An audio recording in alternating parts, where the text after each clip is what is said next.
Hello प्यारे बच्चों, कैसे हो आप लोग। I hope you are doing very well for your examination. मैं पंकज परमार सर आप सभी का स्वागत करता हूं साइंस विद पंकज पर।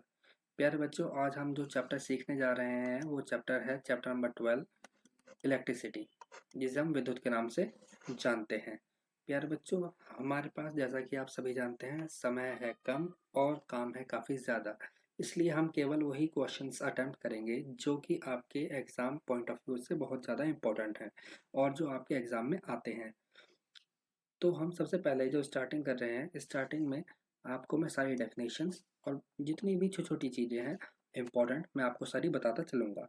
ये चैप्टर मैं इसलिए ले रहा हूँ सबसे पहले क्योंकि बच्चों को सबसे ज़्यादा इसमें ही दिक्कत आती है। हम इसे दो पार्ट में कवर करेंगे, जिसके अंदर जो पहला पार्ट है वो आज है। पहले पार्ट में मैं वन शॉट वीडियो बना रहा हूँ जो कि थ्योरी की है। इसके बाद आपको थ्योरी कहीं और से करने की रिक्वायरमेंट नहीं है, और इसके बाद जो दूसरी वीडियो बनेगी वो केवल और केवल प्रैक्टिकल न्यूमेरिकल जितने भी होते हैं, प्रैक्टिकल के न्यूमेरिकल जितने भी होंगे, इन सभी न्यूमेरिकल को मैं इसके अंदर कवर करवाऊंगा।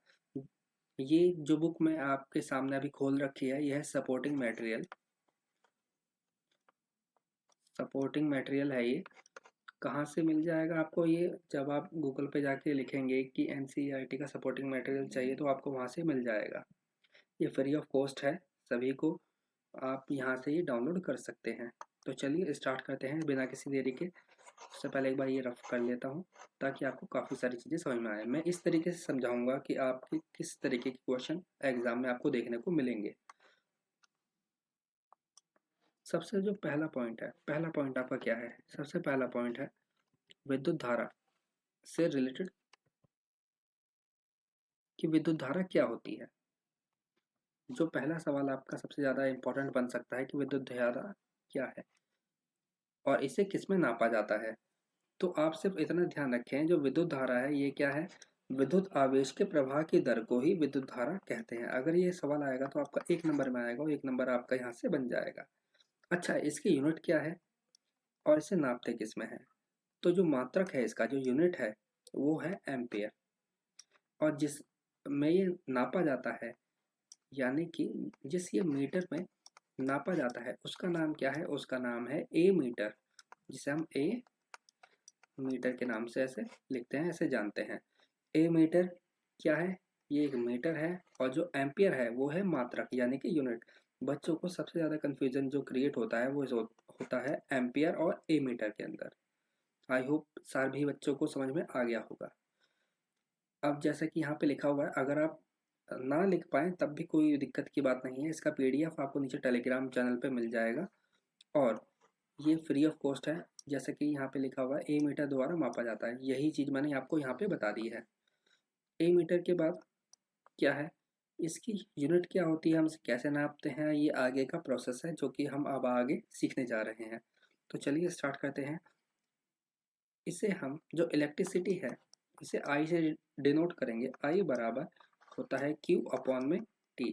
मैं आपको आगे इसका याद रखने का तरीका बता दूंगा, और ऐसा तरीका है जो कि आप कभी भी नहीं भूलेंगे। तो इसके लिए आपको ये वीडियो पूरा देखना पड़ेगा। ये कोशिश करूंगा मैं कम से कम समय में आपका पूरा चैप्टर का रिवीजन हो जाए। सबसे पहले हमें देखना है ए मीटर। ए मीटर कैसे लगाते हैं? हम लगाते हैं श्रेणी क्रम में। श्रेणी क्रम क्या है? जब हम इलेक्ट्रिसिटी को सीरीज में, सीरीज यानी कि लाइन पैटर्न में ऑर्गेनाइज करते हैं, तो ये जो लाइन पैटर्न है इसी को हम श्रेणी क्रम कहते हैं। और वहीं पर जो बिजली के तार हैं, बिजली के तार को हम पैरेलल पैरेलल कंडीशन में जब लगाते हैं तब उसे हम समांतर क्रम के नाम से जानते हैं। तो जो ए मीटर है ये हमेशा और हमेशा आपका श्रेणी क्रम में ही लगता है। आपका एक नंबर का सवाल यहाँ से फंस सकता है कि ए मीटर को आप किस तरीके से लगाएंगे, सीरीज में या पैरेलल में, यानी कि समांतर में या फिर श्रेणी में। तो इसका जो राइट आंसर बनेगा वो बनेगा श्रेणी। इसके बाद ये जो फॉर्मूला है ये ड्राइव कैसे हुआ है, इसे शब्दों में लिखें तो इसका सीधा सिंपल है कि जब हम जितने भी चार्जेस हैं, क्यू हैं, जब हम क्यू को टी से डिवाइड करते हैं तो हमें इलेक्ट्रिसिटी मिल जाती है। इसी को इन शब्दों में लिखा हुआ है। आप देखते हैं कैसे। कुल आवेश को जो कि किसी चालक के अनुप्रस्थ काट के क्षेत्र में कुल समय टी में प्रवाहित होता है। यहाँ पे जो क्यू है, क्यू का मतलब है यहाँ पे चार्ज। चार्ज या फिर हम कूलाम कहते हैं इसको, हम कहेंगे कूलाम। कूलाम। कूलाम। कूलाम, हम इसको कूलाम में नापते हैं। क्यू क्यू होता है चार्ज, जिसे हम कूलाम में नापते हैं। टी होता है टाइम, जिसे हम सेकंड में नापेंगे। अब चलते हैं इसके बाद आगे देखते हैं। ये है प्रतीकात्मक विद्युत धारा के प्रवाह का पथ। यानी कि इलेक्ट्रिसिटी सर्किट क्या होता है, इसे हम कैसे डिनोट करेंगे, ये किस तरीके काम करता है, अब हमें वो देखना है। विद्युत परिपथ क्या होता है? विद्युत परिपथ यानी इलेक्ट्रिक सर्किट, सर्किट होता है प्रतीकात्मक विद्युत धारा के लिए प्रवाह का पथ। आपको यहाँ पे कुछ एक ड्राइंग में दिखा देता हूँ, ताकि आप इसे और अच्छी तरीके से समझ सकें। देखिएगा।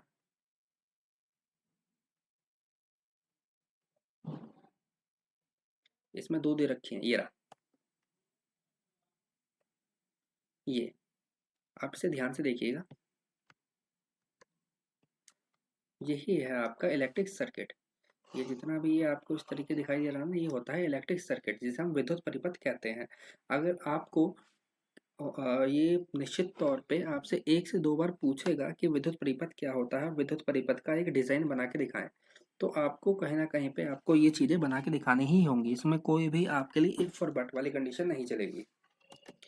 अब चलिए, अब आते हैं वापस अपने ओरिजिनल सवाल पे, कि सवाल क्या कह रहा था, विद्युत परिपथ क्या होता है, ये कैसे काम करता है। अब देखते हैं उसे वापस।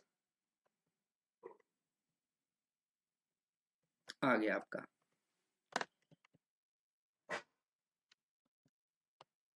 अच्छा, अब अगला जो सवाल था, अगला सवाल यह था कि विद्युत धारा की दिशा क्या होती है।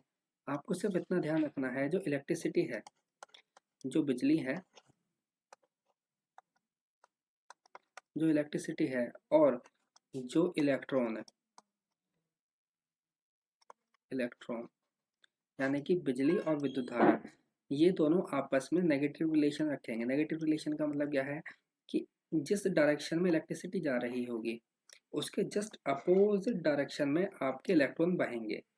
अगर इलेक्ट्रिसिटी राइट साइड से मूव करेगी, तो जो इलेक्ट्रॉन है वो लेफ्ट साइड से मूव करेंगे। बस आपको ये ध्यान रखना है। आपको सवाल में बोलेगा कि इलेक्ट्रॉन लेफ्ट साइड से राइट साइड जा रहे हैं, तो बताइए विद्युत धारा कहाँ से जाएगी। तो बस आपको डायरेक्शन का अपोजिट करना है। राइट बोला है तो लेफ्ट, और लेफ्ट बोला है तो राइट। आई होप मेरे सभी प्यारे बच्चों को इतना समझ में आ गया होगा। अब इसके बाद हम आगे चलते हैं। आगे हमारा और कि किस तरीके के है, ये पूरे चैप्टर का सारांश था जो मैंने आपको छोटे तरीके से बताया था। अब इसके बाद हम इसमें देखते हैं और डीपली जाने की कोशिश। हाँ, सबसे पहला जो सवाल आपका फंसा है, अब फंसेगा आवेश का। आवेश क्या होता है, जिसे हम चार्ज के नाम से जानते हैं। आवेश परमाणु का एक मूल कण है। किसका कण है? परमाणु का। यह धनात्मक भी हो सकता है और ऋणात्मक भी। यानी कि जो चार्ज है, चार्ज आप सभी को पता है, जिसे हम आवेश कहते हैं, ये आपके पॉजिटिव भी होते हैं और आपके नेगेटिव भी होते हैं। तो बस यही आपको जानना था। आवेश कितने तरीके का होता है? दो। कौन सा? पॉजिटिव और नेगेटिव। हिंदी में क्या कहेंगे? धनात्मक और ऋणात्मक। जैसे कि आप बिजली मैग्नेट के बारे में जानते हैं, जब दो पॉजिटिव साइड या दोनों नेगेटिव साइड आपस में एक साथ मिलते हैं, तो मैग्नेट क्या करती है? मैग्नेट एक दूसरे को रिपील करती है, यानी कि प्रतिकर्षित करती है, या फिर एक दूसरे की से अलग करती है। तो प्रतिकर्षित का मतलब भी रिपेल होता है। इसमें प्रतिकर्षित में क्या होगा? प्रतिकर्षित में होगा सिर्फ एक छोटी सी चीज, कि जब हम दोनों सेम साइड, या तो पॉजिटिव पॉजिटिव को या नेगेटिव नेगेटिव को एक साथ लाएंगे, तो ये दूर भागेंगे। वहीं जो असमान आवेश होते हैं, यानी कि आपके एक पॉजिटिव दूसरा नेगेटिव, या फिर पहला नेगेटिव दूसरा पॉजिटिव, जब हम इनको आसपास लाएंगे, तो ये एक दूसरे को अट्रैक्ट करेंगे। अट्रैक्ट मतलब यहाँ पे आकर्षित करेंगे। आई होप मेरे प्यारे बच्चों को इतना समझ में आ गया होगा। इसके बाद आगे देखते हैं, एक कूलाम आवेश क्या होता है। एक कूलाम आवेश बराबर 6 × 10⁻18। और जो 18 पावर है वो पॉजिटिव है, इस बात का स्पेशल ध्यान रहे। इसी को हम अलग तरीके से लिखते हैं। एक कूलाम आवेश की वैल्यू बोले तो 6 × 10⁻18। और वहीं पर अगर एक इलेक्ट्रॉन पर आवेश की कैलकुलेशन करी जाए तो 1.6 इंटू 10⁻¹৯, वो भी नेगेटिव, ये आएगा कूलाम में। ये आपको ध्यान रखना है। इसके बाद एक अगला नीचे फंक्शन दे रखा है, एक फॉर्मूला है Q बराबर NE। यहाँ पे E का मतलब क्या है? E का मतलब इलेक्ट्रॉन है, E का मतलब इलेक्ट्रॉन, और N का मतलब क्या है? नंबर, N का मतलब है नंबर। नंबर ऑफ इलेक्ट्रॉन को अगर हम एक इलेक्ट्रॉन के चार्ज से मल्टीप्लाई करेंगे तो हमें टोटल कितना कुल आवेश है ये आपको पता लग जाएगा। ये सारी चीज़ें आपको यहाँ पे नीचे दे रखी हैं आप क्लियरली, अगर आप नोट डाउन ना भी कर पाएँ तब भी कोई इतनी बड़ी बात नहीं है, आप आराम से आगे तक समझ सकते हैं बिना किसी परेशानी के। जैसा कि आपको यहाँ पे दे रखा है कि Q का मतलब है कुल आवेश, N का मतलब है नंबर ऑफ इलेक्ट्रॉन, और E का मतलब है एक इलेक्ट्रॉन पर कितना आवेश है। ये सीधा आपका एक सवाल ऐसे फंस सकता है कि आपको एक तार दे देगा, एक तार है और इस तार के ऊपर कितना आवेश है आपको कैलकुलेट करना है, यानी Q आपको निकालना है। तो आपको नंबर ऑफ इलेक्ट्रॉन देगा और एक, बस आपको नंबर ऑफ इलेक्ट्रॉन देगा, और जो एक इलेक्ट्रॉन पे कितना चार्ज होता है ये हमें पता ही है, 1.6 इंटू 10⁻−19। तो आप इस तरीके से पूरी पूरी कैलकुलेशन कर सकते हैं। जब मैं आपको प्रैक्टिकल क्वेश्चंस करवाऊंगा जो न्यूमेरिकल हैं आपके, उनको आप एक बार ध्यान से देख लीजिएगा। आपको कहीं भी और बिना वजह की चिंता करने की रिक्वायरमेंट नहीं है, आपके जितने भी सवाल हैं आपको वहीं से फंस जाएंगे, इसमें कोई दो राय की बात नहीं है। प्यारे बच्चों, अब आगे देखते हैं अगला पॉइंट क्या है और हम इसे कैसे डील करेंगे। इसके बाद अगली डेफिनेशन आती है विद्युत धारा। विद्युत धारा क्या होती है, इसका सिंबल क्या है? इसका सिंबल है आई। जो बड़ा आई होता है उसी को हम विद्युत धारा के नाम से जानते हैं। आवेश के प्रवाह होने की दर को ही विद्युत धारा कहते हैं। ये सबसे सिंपल लैंग्वेज में लिखा हुआ है और यहाँ से यहाँ तक आपका एक नंबर आराम से दे देगा। ये विद्युत धारा बराबर आवेश को जब हम समय से भाग करेंगे तब आपका ये चीज़ें क्रिएट हो जाएंगी आराम से। I is to Q upon में टी, जो कि मैं आपको एक फंक्शन बता रहा था, मैंने शुरुआत में ही बताया था कि अब मैं उसका थोड़ा सा डिस्क्राइब कर देता हूँ आपको। ये जो फॉर्मूला है बच्चों को याद रखने में बहुत ज़्यादा दिक्कत होती है, इसके लिए मैंने एक तरीका बताया है कि फॉर एग्जांपल एक लड़का है जिसका नाम XYZ है, और वो अपने घर से थोड़ा सा दूर जाता है, यानी कि ये मान लिया एक पर्सन है इस, और ये है मेल यानी कि बॉय है। अब ये घूमने के लिए गया शाम को 5 बजे, और जब ये 6 बजे यानी 1 घंटे बाद जब ये वापस घर लौटा तो इस जो बॉय है इसके जो फादर हैं, फादर हमेशा बड़े होते हैं तो इसलिए मैं कुछ इस तरीके से बना रहा हूँ। इसके जो फादर हैं वो घर पे बहुत ज़्यादा गुस्से में थे।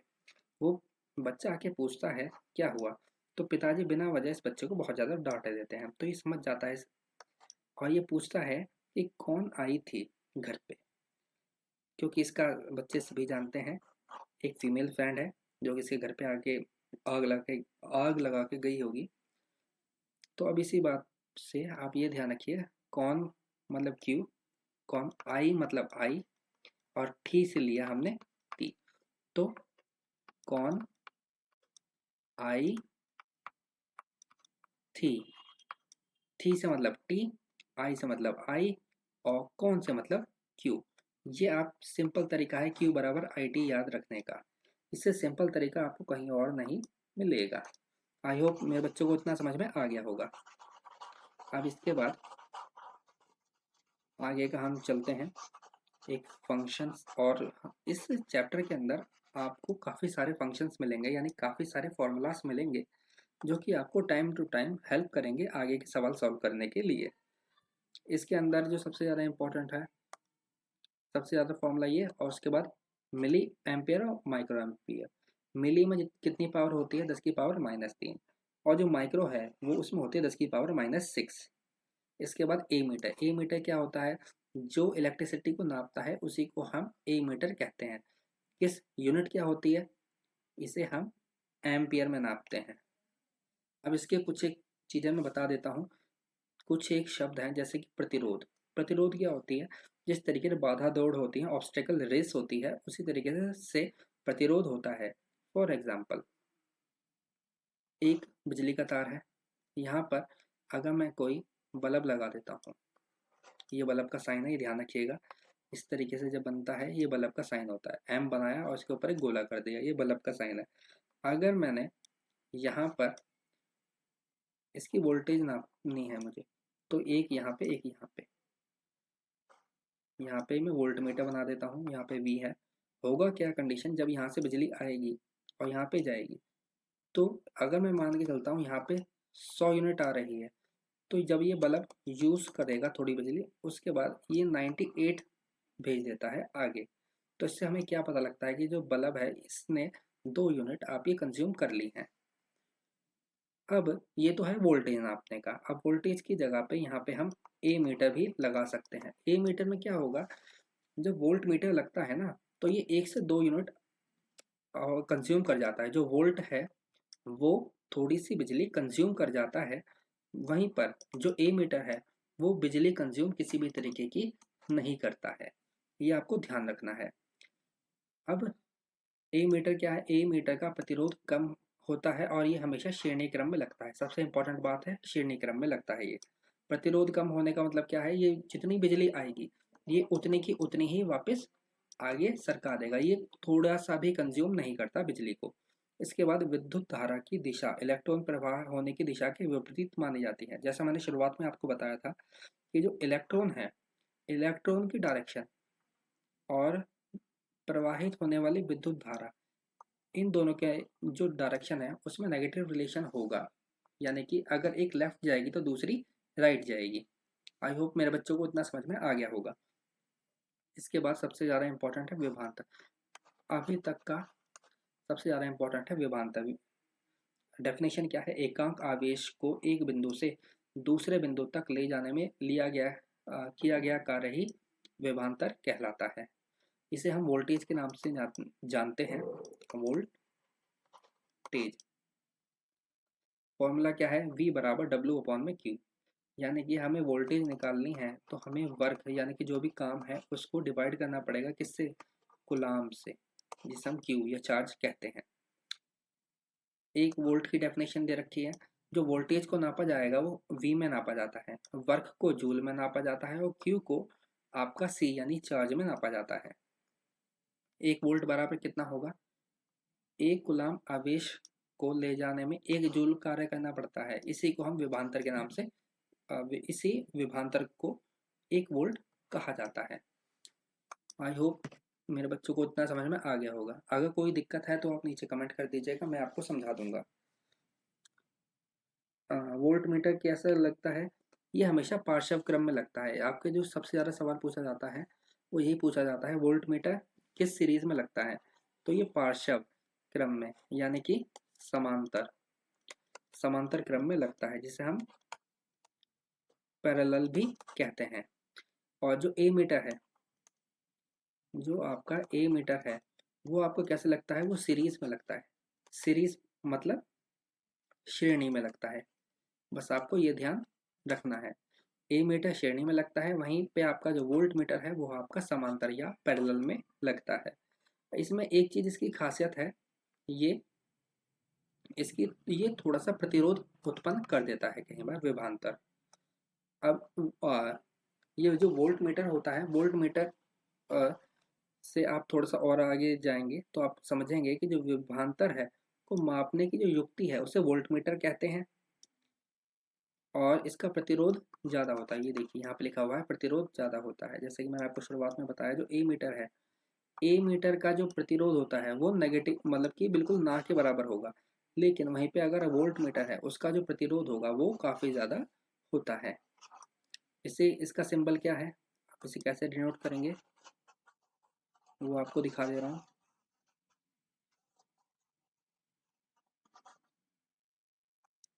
ये रहा, आप इस तरीके, आपको इतना ज़्यादा क्लियर बनाने की रिक्वायरमेंट नहीं है, आपको सीधा वी बनाना है, एक गोला, एक इधर, एक लाइन, एक इधर, एक साइड पॉजिटिव एक साइड नेगेटिव। कोई भी साइड आप पॉजिटिव या नेगेटिव रख सकते हैं, इस बात का ध्यान रखिएगा। अब इसके बाद आगे चलते हैं।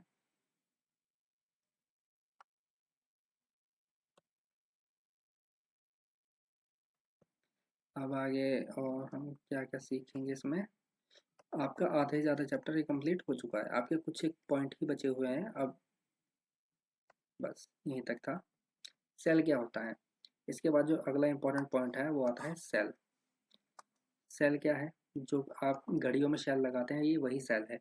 यह एक सरल युक्ति है, युक्ति यानी कि युक्ति क्या होती है, युक्ति यानी एक मशीन होती है जो कि विभवांतर को बनाए रखती है। बस इतना ही हमें इसमें ध्यान रखना है। इसके बाद ये आपके कुछ एक अव्यय दे देगा। अव्यय में क्या होता है मैं आपको यहाँ से समझा देता हूँ। ये अव्यय होता है कंपोनेंट, अव्यय को हम कहते हैं कंपोनेंट। कंपोनेंट कह लो या फिर कुछ एक ऑर्गन्स कह सकते हैं। जिस तरीके से हमारी बॉडी के अंदर ऑर्गन होते हैं वैसे ही एक इलेक्ट्रिक सर्किट के अंदर यानी विद्युत परिपथ के अंदर कुछ एक पार्ट होते हैं, उन्हीं को हम अव्यय के नाम से जानते हैं। जैसे कि सेल, बैटरी, प्लग। प्लग कुंजी यानी कि हम स्विच की बात कर रहे हैं यहाँ पे। बैटरी इसमें ये सेल है, जब कई सारे सेल एक साथ लगाए जाएंगे तो ये आपका बैटरी कहलाता है। उसके बाद की यानी स्विच, स्विच। अब स्विच ये कैसा है, ये स्विच है, एक ऑफ स्विच है, ये है ऑफ। अगर मैं इसके बीच में पॉइंट लगा दूंगा, एक की डाल दूंगा तो ये ऑन हो जाएगा। नीचे देखते हैं, ये रहा, ये बंद प्लग है जिसे हम बंद प्लग कुंजी कहेंगे, यानी कि ये ऑन स्विच है। ये ऐसा स्विच है जो कि ऑन है, इसमें करंट लग सकता है। ये टी पॉइंट बना के आपने ये जो डॉट करा है इसका मतलब है यह तार संधि यानी जॉइंट लगाया है यहाँ पे आपने तार में। ये क्रॉसिंग है यानी कि यहाँ पे कोई भी तार आपस में टच नहीं हो रहे। उसके बाद बल्ब है, ये रहा। मैंने आपको आगे भी बताया था कि ऐसे एम बनाया और इसके ऊपर गोला कर दिया, यही आपका बल्ब का सिंबल है। या तो आप इस तरीके सिंबल का यूज़ कर सकते हैं या फिर आपको ये प्रॉपर बल्ब बनाना पड़ेगा। प्रॉपर बल्ब बनाने में आपको बहुत ज़्यादा समय लगेगा और बिना वजह की परेशानी भी झेलनी पड़ेगी। तो इसलिए मैं तो यही कहूँगा कि इसकी इतनी ज़्यादा साफ बनाने की रिक्वायरमेंट नहीं है, आप सीधा सिंबल का यूज़ करिए और आगे बढ़ जाएं। इसके बाद रेजिस्टेंस यानी कि प्रतिरोध, प्रतिरोध को इस तरीके से आप बना सकते हैं। ज़रूरी नहीं कि सारे के सारे इक्वल हों, आप कैसे भी बनाएं, सिंबल होते हैं, दैट्स ऑल। इसके बाद ए मीटर ज़्यादा सबसे ज़्यादा इंपॉर्टेंट है, और अगर ए की जगह पे आप वी लगा देंगे तो ये वोल्ट मीटर बन जाएगा। अब आगे देखते हैं आगे का प्रोसेस। वोल्टेज के बाद जो सबसे ज़्यादा इंपॉर्टेंट है वो ये है, ओम का नियम। मैं जब भी पढ़ाता हूँ तो ये मैं देता हूँ, ये 5 नंबर का देता हूँ कम से कम, कि ओम के नियम की व्याख्या करें। What do you mean by Ohm's law. तो ये 5 नंबर में देता हूँ, जिसके अंदर 3 नंबर का तो आपको यहाँ से यहाँ तक का दे रखा है। इसके बाद मैं आपको बताऊंगा कि आप कैसे अधिक से अधिक नंबर ले सकते हैं। सबसे पहले ओम समझते हैं, ओम का नियम क्या है। ओम का नियम कुछ ज़्यादा नहीं है, सिर्फ आपको ये बताता है कि जो दो सिरे हैं, दो पॉइंट हैं, के बीच विभवांतर जो है, जो भी वोल्टेज है ना, आपकी वोल्टेज दो तारों के बीच, मतलब एक तार के दोनों सिरों के बीच में जो वोल्टेज है वो, जो इलेक्ट्रिसिटी उसके अंदर प्रवाहित हो रही है यानी कि विद्युत धारा जो भी प्रवाहित हो रही है उसके समानुपाती होता है। अगर मैं वोल्टेज बढ़ाऊंगा, ठीक है, तो आपका जो इलेक्ट्रिसिटी है वो भी बढ़ जाएगी। बस इस ओम्स लॉ में आपको यही बताया गया है। अब इसके बाद अगर आपको वर्ड बाय वर्ड चाहिए तो मैंने आपको वर्ड बाय वर्ड बता दे रहा हूँ। एक बार थोड़ा सा क्लियर कर देता हूँ, ये मोस्ट इंपॉर्टेंट है ये वाला पॉइंट ओम्स लॉ का, कि किसी विद्युत परिपथ में धातु के तार के दो सिरों के बीच विभवांतर जिसमें प्रवाहित होने वाली विद्युत धारा के समानुपाती होता है, परंतु तार का तापमान सामान्य रहना चाहिए, या फिर आप इसमें ये लिख सकते हैं बाकी चीजें सामान्य रहनी चाहिए। अब इसका फॉर्म ये है V इंटू आयर, यानी जो वोल्टेज है और रेजिस्टेंस है इनका मल्टीप्लाई करके आपको दिखा रखा है। सिर्फ आपको ये ध्यान रखना है, वीर, भाई को वीर कहता है, V बराबर आयर। सभी के भाई में कितनी होती है, बिजली दौड़ रही होती है ना, तो वीर, वीर में बिजली दौड़ती है, बस ये ध्यान रखो। V is equal to I into R, वीर। जहाँ पे आर क्या है, एक नियतांक है, आर एक कांस्टेंट है। अब इसके बाद जो आर है, आर होता है रेजिस्टेंस जिसे हम प्रतिरोध के नाम से जानते हैं। अब आपको यहाँ पे ग्राफ की रिक्वायरमेंट पड़ेगी। मैं ग्राफ दिखा दे रहा हूँ। ग्राफ कैसे बनता है, आपका इस तरीके से ग्राफ बनेगा। ग्राफ में क्या है, एक साइड आपकी वोल्टेज है, एक साइड आपकी धारा है, जिसे हम एम्पियर में नापते हैं। ये आई होता है वैसे। अब यहाँ पे आप 45 डिग्री की एक लाइन खींच दीजिएगा। यहाँ से अंदाजन भी चल जाएगा 45 डिग्री है, बस आपको ये ध्यान रखना है 45 डिग्री का। बनाने की रिक्वायरमेंट नहीं है कि आपने 45 डिग्री का है, बस एक आप अंदाजन कर दीजिएगा, आपको नंबर अच्छे मिल जाएंगे यहाँ पे। और यहाँ पे आपको क्या लिखना पड़ेगा, यहाँ पे आपको लिखना पड़ेगा V, ये समांतर का चिन्ह है, और I, V समानुपात I, बस आपको इतना लिखना है। यहाँ पे अगर 5 नंबर का होता, 5 नंबर में 3 नंबर आपको यहीं पे मिल जाते बड़ी आसानी से। अब देखते हैं कैसे। आपको नंबर डिस्ट्रीब्यूशन में बता रहा हूँ किस तरीके से नंबर डिस्ट्रीब्यूशन होता है।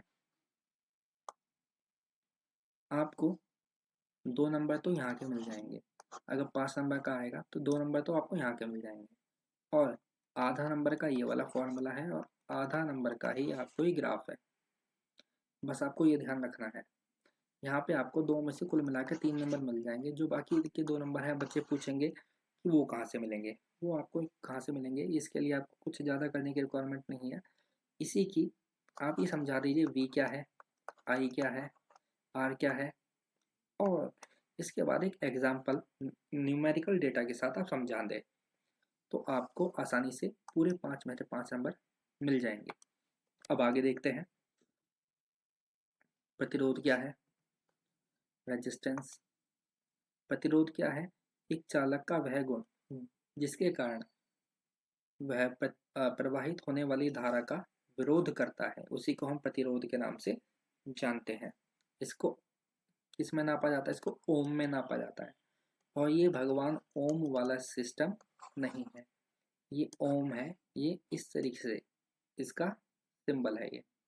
कभी अगर बच्चे कैलकुलेट करें कि 5 ओम आया, तो 5 बना के नहीं ओम बना देते हैं, और नंबर उनके कट जाते हैं बढ़िया तरीके से। तो 5 बनाया, उसके बाद ये ओम का साइन ये है, इस सिंबल है ये ओम। अब क्या है, जब परिपथ में एक वही चीज, एक ओम कैसे आया है, वोल्ट को एम्पियर से डिवाइड करने के बाद आया, वही चीज यहाँ पे लिखी हुई है। अब आगे चलते हैं। इसके बाद कोशिश करता हूँ जल्दी से जल्दी इसको समाप्त करने की। धारा नियंत्रक। धारा नियंत्रक क्या होता है, ये कंट्रोल करता है पूरी इलेक्ट्रिसिटी, यानी कि एक सर्किट है, सर्किट के अंदर कितनी वोल्टेज जा रही है, कितनी आ रही है, सारा कंट्रोल करने का काम यही होता है। इसके बाद वह कारक जिन पर एक चालक का प्रतिरोध निर्भर करता है, ये इंपॉर्टेंट है। जिन भी चीज़ों के ऊपर मैं इंपॉर्टेंट लिख रहा हूँ उसको पूरा पक्का याद कर लीजिएगा, उनसे सवाल फंसता है और आगे भी फंसेगा। सबसे पहले जो प्रतिरोध है वो किस पर निर्भर करेगा, प्रतिरोध निर्भर करता है लंबाई के समानुपाती पर। यानी कि अगर लंबाई बढ़ेगी, अगर आप लेंथ बढ़ाएंगे, तो जो रेजिस्टेंस है वो भी बढ़ जाएगा, इसके अंदर पॉजिटिव रिलेशन है। वहीं पर अगर मैं तार की मोटाई की बात करूँ, क्षेत्रफल की बात, तो जो एरिया है वो एरिया रेसिप्रोकल होता है इसके 1/r के। यानी अगर एरिया बढ़ेगा तो रेजिस्टेंस घट जाएगा, इसके अंदर नेगेटिव रिलेशन है। अब हम कैसे साबित करेंगे, आपको सिर्फ इतना करना है कि जो एरिया है ना, यानी कि अगर मैं आपके हाथ में 1 mm का, 1 mm मतलब 1 मिलीमीटर मोटाई का एक तार दूं और उसके अंदर बिजली प्रवाह करूं, तो हो सकता है कि आप जिंदा बच जाएं। वहीं अगर मैं उस तार की मोटाई बढ़ा दूं और उस 1 mm को 10 mm में कन्वर्ट कर दूं, और आपके हाथ में देखिए इलेक्ट्रिसिटी से फ्लो कर पाऊं, तो ये पक्की गारंटी है कि आप नहीं बचें। तो इसलिए ऐसा कार्यक्रम बिल्कुल ना करें। और इसके एमसीक्यू बनते हैं, इन चारों के एमसीक्यू भी बनते हैं, और एमसीक्यू के साथ साथ आपके काफ़ी सारे सवाल और बनते हैं थ्योरेटिकल। तो इन चीज़ों का ध्यान रखें। तापमान के समानुपाती होता है, यानी कि अगर टेम्परेचर बढ़ेगा तो रेजिस्टेंस भी बढ़ेगा। पदार्थ की प्रकृति पर निर्भर करता है, यानी कि आप ये ध्यान रखिएगा, अगर आयरन है, आयरन जितनी इलेक्ट्रिसिटी कन्वे करवा सकता है, उससे ज़्यादा जो गोल्ड होता है और जो सिल्वर होता है ये करवा सकते हैं। आपसे एक सवाल पूछता है ज़्यादातर कि जो आयरन है, गोल्ड है और सिल्वर है, साथ में एक ऑप्शन देता है कॉपर का। कॉपर का आप बताइए सबसे ज़्यादा बिजली कन्वे कौन करवा सकता है? तो नंबर वन पे आता है गोल्ड। गोल्ड सबसे ज़्यादा करवाता है, उसके बाद आता है सिल्वर, तीसरे पे आता है कॉपर और फिर चौथे पे जाता है आयरन। तो फिर बच्चे पूछेंगे कि सर जो घर की फिटिंग होती है फिर आयरन और कॉपर में ही क्यों करी जाती है, गोल्ड और सिल्वर में क्यों नहीं करी जाती? तो इसका कारण ये है कि इतने का घर नहीं होगा जितने की उसके अंदर वायरिंग हो जाएगी। यानी कि घर की कॉस्ट को मिनिमाइज करवाने के लिए गोल्ड और सिल्वर की वायरिंग नहीं करवाई जाती, इसके अपोजिट कॉपर की या आयरन की वायरिंग करवाई जाती है। आयरन की भी नहीं करवाई जाती, सबसे ज़्यादा करवाई जाती है एल्युमिनियम और कॉपर की। इस बात पे ध्यान रखिएगा कि जो पदार्थ पदार्थ की प्रकृति है या पदार्थ का नेचर है वो किस तरीके का है। इसके बाद आगे चलते हैं, हम और चीज़ें सीखते हैं।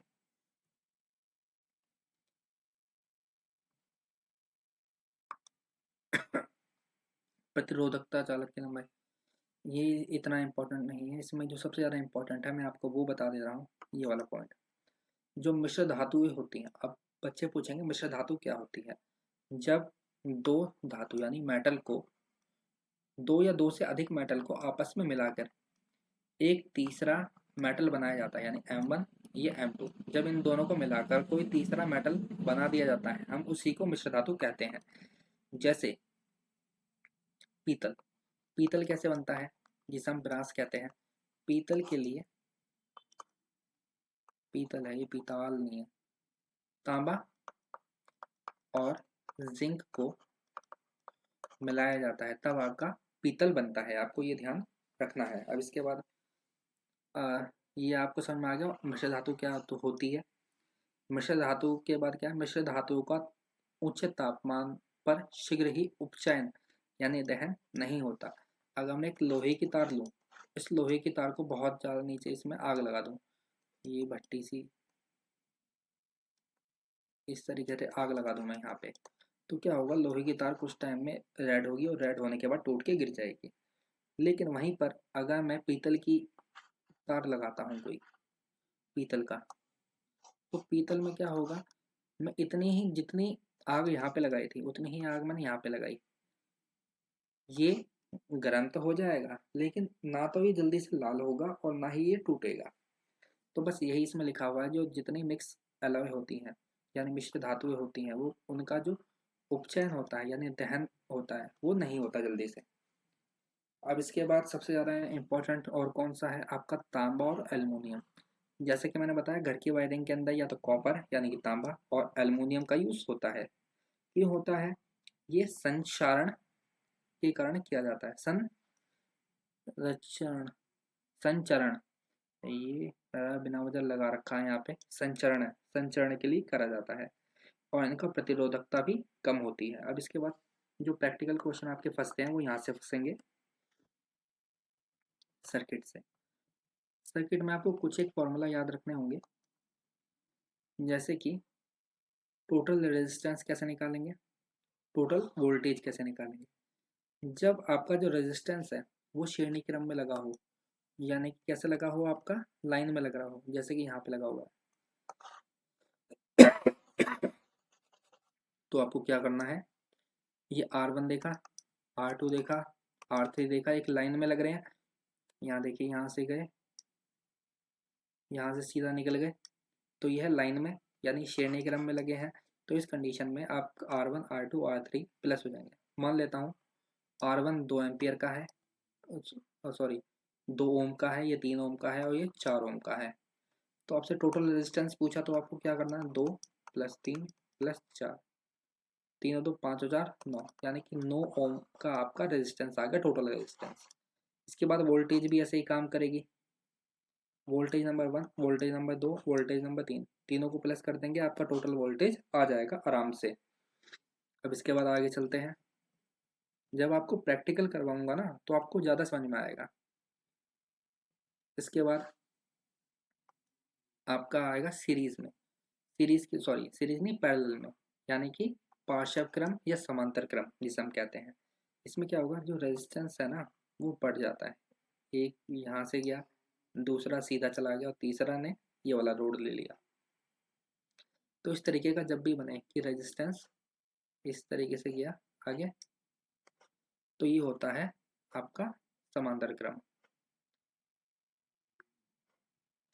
ठीक है, इसमें कैसे आप कैलकुलेट करेंगे, इसके अंदर आई बराबर होता है I1 I2 I3। जब आप तीनों को प्लस कर देंगे, आपको इस पूरे सर्किट के अंदर कितनी इलेक्ट्रिसिटी कन्वे हो रही है आपको ये पता लग जाएगा। रेजिस्टेंस निकालने का क्या तरीका है, रेजिस्टेंस निकालने का सबसे सिंपल तरीका है, इसमें सारी चीज़ें अपॉन में आ जाएंगी। जैसे कि 2, 3 और 4 ओम लिया था हमने ऊपर, तो बस इसमें क्या होगा, टोटल रेजिस्टेंस कितना होगा, 1/2 प्लस 1/3 प्लस 1/4, 1/4।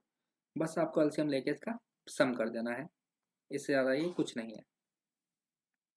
अच्छा, इसके बाद एक प्रैक्टिकल सवाल क्या पूछता है, वो भी पूछता है कि आपको घर की वायरिंग कौन सी सीरीज में करनी चाहिए, मतलब कौन से लेवल पे करनी चाहिए, आपको सीरीज में लगानी चाहिए या पैरेलल में लगानी चाहिए, यानी कि श्रेणी क्रम में लगानी चाहिए या पार्श्व क्रम में लगानी चाहिए, ये बताइए। तो हम कहेंगे पार्श्व में। क्यों, इसके फायदे क्या है, अब इसका ये देखिए। श्रेणी क्रम में एक इसका सबसे बड़ा नुकसान होता है कि अगर एक सर्किट भी खराब हो गया, यानी कि आप, मैं मान के चलता हूँ आपके घर में 10 लाइट है, 10 लाइट में से अगर एक लाइट भी फूक गई, तो आपकी जो बाकी 9 लाइट हैं वो अपने आप बंद हो जाएंगी। तो इसलिए हम कहते हैं कि अगर एक अवयव भी खराब हो गया, एक कंपोनेंट में खराब हो गया, तो परिपथ टूट जाता है। लेकिन समांतर श्रेणी में अगर एक बल्ब खराब हुआ, बाकी 9 के 9 जलते रहेंगे। दूसरा क्या है, इसमें जब आप श्रेणी क्रम में लगाते हैं तो आपको एक ही तरीके की वोल्टेज देनी पड़ेगी, यानी एक ही तार लगाना पड़ेगा। अगर मान लिया आपको एक बल्ब लाना है जो कि 0 वाट का है, वैसे तो 0 वाट कोई बल्ब होता ही नहीं है, वो आधा वाट का होता है कम से कम। तो आधा वाट का आपको एक बल्ब जलाना है, उसके लिए भी वही तार, और आपको एक एसी चलाना है, उसके लिए भी वही तार। तो इससे आपका क्या होगा, कॉस्ट बढ़ जाएगी। तो इसलिए आप सीरीज में नहीं लगाते, आप पैरेलल में लगाते हैं। कि अलग अलग धारा की रिक्वायरमेंट होती है, क्यों, मैंने आपको बता दिया। पार्श्व क्रम संयोजन में प्रतिरोध कम होता है, जो रेजिस्टेंस है ना, आर आर बहुत ज़्यादा कम हो जाएगा। आर कम होने से क्या होगा, आपका बिजली का बिल कम आता है। अब इसके बाद देखिए विद्युत धारा के तापीय प्रवाह। तापीय प्रवाह क्या होती है कि मान लिया एक यहाँ से, माने यहाँ तक एक तार है, इधर से बिजली गई और यहाँ से निकल गई। जब बिजली लगातार किसी परिपथ पे ऐसे आती जाती रहती है, तो क्या करती है, इस परिपथ को ना पूरे सर्किट को गर्म कर देती है। अब इस गर्मी का हम क्या क्या फायदे उठा सकते हैं, अब हमें वो देखना है।